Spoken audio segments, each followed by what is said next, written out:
예, 오늘 1월 14일 경주 포커스 라이브에서는 한 달에 한 번씩 우리가 말 잘하는 비법 스피치 전문가 김대성 원장님 모시고 말 잘하는 비법 대담으로 사실은 아주 비싼 강의인데 대담으로 듣는 시간을 마련했습니다. 작년에 12월 17일 날 작년 마지막으로 했고 오늘 1월 14일 근 한 달 만에 우리 원장님 모셨는데요. 이 말 잘하기 비법은 작년 3월 때부터 시작을 했기 때문에 지금 11번째가 되나요? 그렇고 올해는 처음 하는 방송이 됩니다. 우리 원장님 제 옆에 나와 계시는데 우리 새해 인사 겸 독자분들께 인사 주시죠. 네, 안녕하십니까 경주 포커스 시청자 여러분. 저는 김대성 스피치 연구소를 운영하고 있는 김대성입니다. 새해 복 많이 받으세요. 한 달 동안 잘 지내셨죠? 네, 잘 지냈습니다. 오늘도 지난달에 이어서 이 대화를 잘하는 방법에 대해서 알아보는 시간을 갖도록 하겠습니다. 대화를 잘하기 위해서는 대답부터 먼저 하고 우리가 탁구를 치듯이 질문을 통해서 끊어지지 않게 하는 것이 중요하다 이렇게 말씀하셨는데요. 또 어떤 방법이 있을까요? 자, 오늘이 대화를 잘 하는 방법 세 번째 시간이 되겠는데요. 좀 예. 전에 우리 대표님께서 말씀하신 것처럼 이 대화라고 하는 것은 질문과 대답의 조화이기 때문에 예. 첫 번째 대답부터 먼저 하는 것이 굉장히 중요하다라는 말씀을 드렸고요. 그리고 대화가 끊어지면 안 되기 때문에 내가 대답을 하고 그리고 하고 싶은 말을 하고 난 다음에 예. 자연스럽게 상대방에게 질문을 넘겨서 대화가 이어지도록 하는 것이 중요하다. 예. 이렇게 말씀을 드렸는데요. 근데 이런 상황들도 있어요. 이제는 우리가 질문을 통해서 상대방에게 공을 넘겨줌으로 인해서 예. 탁구를 치듯이 핑퐁 이렇게 이어진다라는 사실을 알고 있기 때문에 예. 아는 사람은 그렇게 한단 말이에요. 예. 그런데 여전히 그런 걸 모르고 자기 할 말만 단답형으로 딱 하고 탁구공을 계속 쥐고 넘겨주지 않는 이런 경우도 있겠죠, 그죠? 왜 그렇죠? 욕심 많아서 그런가? 이럴 경우에 과연 어떻게 대처하는 것이 좋은가? 이 문제에 대해서도 우리가 생각을 한번 해봐야 되는데 예. 혹시 대표님께서도 그런 상대방이 공을 넘겨주지 않아서 대화를 이어나가는데 곤란을 겪었던 그런 경험이 혹시 있으신가요? 그렇죠. 다들 한 번씩 여러 번 겪는 일들이죠, 일상에서. 그렇죠, 그죠. 그런데 사실은 상대방에 대해서 우리가 잘 알고 있는 사람과의 대화에서는 크게 문제가 되지 않아요. 그렇죠. 왜냐하면은 상대방에 대해서 알고 있는 정보들이 많아요. 즉, 가지고 있는 탁구공이 많기 때문에 그렇죠. 상대방이 굳이 나에게 넘겨주지 않더라도 계속 내가 탁구공을 넘겨주면서 대화를 이어나가면 별 문제는 없을 거예요. 예. 물론 재미가 좀 없는 그런 부분들은 있겠죠. 예. 그런데 문제는 뭐냐면 상대방을 오늘 처음 만났거나 아니면은 만난 지 얼마 안 되어서 알고 있는 내용이 크게 없는 이런 관계도 있을 거예요. 그렇죠. 예. 다시 얘기해서 상대방에 대해서 내가 확보하고 있는 탁구공이 한 개 내지 두 개밖에 없을 때 예. 이럴 때 탁구공을 딱 넘겼는데 상대방이 꼭 쥐고 나에게 넘겨주지 않는다. 이럴 경우에는 더 이상 넘겨줄 탁구공이 없기 때문에 상대방이. 네, 그래서 굉장히 난감한 상황에 처하게 되는 이런 경우들도 사실 많이 있어요. 예. 그래서 이럴 때 이제 어떻게 대처하느냐가 중요한데 이런 어떤 경험들을 몇 번 하고 나면은 어떤 분들은 낯선 사람을 만나는 것을 꺼려하고 그리고 대인기피증까지 걸리는 이런 경우들이 사실 많이 있죠. 예. 대인기피증 이러면은 굉장히 큰 병인 것 같은데 사실 대부분의 사람들이 조금씩은 가지고 있는 것 같아요. 예. 가장 흔한 경우가 어떤 경우냐 그러면은 어떤 모임에 갈 때 친구한테 이렇게 전화를 먼저 하죠. 예. 너 오늘 그 모임에 가니? 라고 하면 나 오늘 일이 있어서 못 가. 라고 하면 그래? 그럼 나도 안 가야지. 라고 이렇게 가는 걸 포기하거나 또 간다 그러면은 맞아 그러면 나랑 같이 가. 이런 어떤 사소한 행동 속에서도 보면은 이 우리 무의식 속에는 그러한 낯선 사람 아니면은 친하지 않은 사람들과의 대화에 대한 부담감이 깔려져 있기 때문에 이런 행동이 나온다. 라고 우리가 한번 생각해 볼 수도 있겠죠. 예. 그래서 이 문제를 해결할 수 있는 능력을 갖는 것이 굉장히 중요한데요. 어떻게 보면 그 처방법은 아주 간단하다라고 얘기할 수가 있어요. 어떻게 해요? 우리가 첫날 대화에서 이야기했을 때 대화란 이 질문과 대답의 조화다 이렇게 말씀을 예, 드렸죠. 맞습니다. 바로 여기에 모든 답이 있는 것 같아요. 이 질문을 활용하는 방법인데 질문에도 보면은 크게 두 가지 유형으로 나누어 볼 수가 있어요. 예, 예. 첫 번째는 열린 질문, 그리고 두 번째는 닫힌 질문.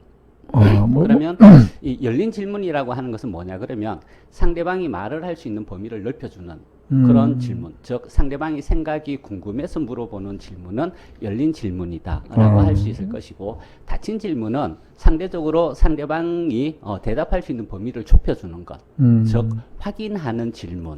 맞나 아니나 뭐. 네네. 이런 유형이 닫힌 질문이다라고 할 수 있을 텐데요. 예. 그래서 대화를 시작할 때 닫힌 질문으로 시작하기보다는 열린 질문으로 시작을 하게 되면은 굳이 상대방이 질문을 통해서 나에게 탁구공을 넘겨주지 않더라도 그 대답 속에서 자동적으로 탁구공을 확보하는 효과를 우리는 얻을 수가 있어요. 화제 범위가 넓어지고 네네. 그래서 이제 많아지니까. 자연스럽게 확보한 그 탁구공을 가지고 계속 대화를 이어나가면 되거든요. 예, 이게 뭐냐 예. 그러면은 지금 간단하게 한번 해보면은 대표님께서는 주로 주말을 어떻게 보내고 계십니까? 저는 주로 뭐 산에를 많이 가죠. 야외에 많이 가는 편입니다. 자, 두 번째 질문입니다. 대표님께서는 주말에도 늘 바쁘시죠? 뭐 일 때문에 그렇게 바쁜 건 아닌데 이제 우리 업무적인 것 이외에도 이렇게 나이가 들어가고 이렇게 또 가족이 생기고 그러면 가족 일들이라든가 또는 지인들의 여러 가지 대소사 뭐 이런 일들이 또 많아지죠. 역시 우리 대표님께서는 대화를 하는 어떤 그런 역량이 굉장히 크시기 때문에 지금 제가 닫힌 질문을 했는데도 불구하고 많은 이런 말씀들을 해주셨죠. 근데 일반적으로 이렇게 보면 조금 전에 제가 두 가지 질문을 드렸는데 사실은 주말 근황에 대한 질문이거든요. 예, 예. 그러면 이제 첫 번째 주로 주말은 어떻게 보내세요라고 이제 했을 때는 주말에는 주로 이제 산에 가거나 야외에 나간다. 이렇게 대답 속에서 산과 야외라는 탁구공 두 개를 주셨죠, 네, 들었죠. 예. 자연스럽게 우리가 확보를 하게 되고 주로 주말에 늘 바쁘시죠라고 하면 대부분 사람들은 예 그렇죠 뭐 이런 식으로 그래 버리면 뭐 할 말이 없어져 네네. 버리죠. 그러면 어떠한 탁구공도 확보를 하지 못하게 못한 상태죠. 음. 그러면 계속 대화를 이어나가기 위해서는 새로운 탁구공, 즉 새로운 질문을 생각을 해서 거리를 생각해서 이렇게 던져야 되는 어려움에 처할 수가 있는 거죠. 제가 답을 이 강의에 좀 더 잘 되게 하기 위해서 내가 아유 막 바쁘 주말에도 바쁘죠 이랬으면 그죠 되는데 제가 너무 솔직하게 답을 했네. 근데 대부분 대표님처럼 그렇게 하시는 것이 아니라 그렇죠라고 이제 예, 보통 단답형으로 그러죠. 끝나는 경우가 굉장히 많이 있습니다. 예, 예. 그래서 우리가 이처럼 대화를 시작을 할 때 열린 질문으로 대화를 시작을 하게 되면은 굳이 이렇게 탁구공이 넘어오지 않더라도 산, 야외 이러면 주로 산행을 좋아하시는지 어떤 산을 예, 예. 주로 가시는지 가실 때는 누구랑 같이 가는지 뭐 이렇게 해서 계속 연결이 되어 질 수가 있겠죠. 그렇죠. 예, 예. 근데 여기서 더 중요한 것은 뭐냐 그러면 이렇게 열린 질문을 통해서 대화가 진행이 되다 보면 누구 중심의 대화로 흐르겠습니까? 그러니까 상대방, 대답자. 그렇죠. 상대방 중심으로 이렇게 이어질 그렇죠. 거예요. 예, 그렇죠? 예. 그러면 실제 우리는 사람들은 다른 사람이 말을 듣기보다는 내가 말을 하는 걸 좋아하거든요. 자기 얘기를 하고 네네. 싶어하죠. 그리고 그 말에 관심을 기울이고 호응해 줄 때 더 만족감을 느끼게 되죠. 그렇죠. 그래서 자연스럽게 상대방 중심의 대화가 이루어지게 되고 그리고 상대방의 어떤 그 이야기에 관심을 가지고 호응해 줌으로 인해서 상대방은 기분이 좋아지는 그렇죠. 거예요. 예, 예. 그러면 이 기분이 좋아지게 되면 나를 기분 좋아지게 만든 사람에게 호감이 생기겠죠. 예, 그렇죠. 호감이 생기면 그 사람이 궁금해져요. 우린 궁금할 때 어떻게 해요? 신문이 많아지죠. 네, 물어보죠. 그죠? 예. 그렇게 함으로 인해서 자연스럽게 핑퐁의 대화가 이어지게 된다라는 거예요. 예. 그래서 우리가 처음 만나는 사람이거나 아니면은 이제 막 관계를 시작한 사람일 경우에 대화를 시작할 때 무엇보다도 열린 질문으로 시작을 하게 되면 자동적으로 상대방의 대답 속에서 탁구공을 확보하게 되고 그리고 두 번째는 상대방 중심의 대화가 이루어지게 된다라는 것. 그로 인해서 상대방의 기분이 좋아지고 서로 호감대가 형성됨으로 인해서 그 이후에는 누가 뭘 할 것 없이 자연스럽게 질문이 오고 가는 이러한 즐겁고 건강한 대화를 할 수가 있다.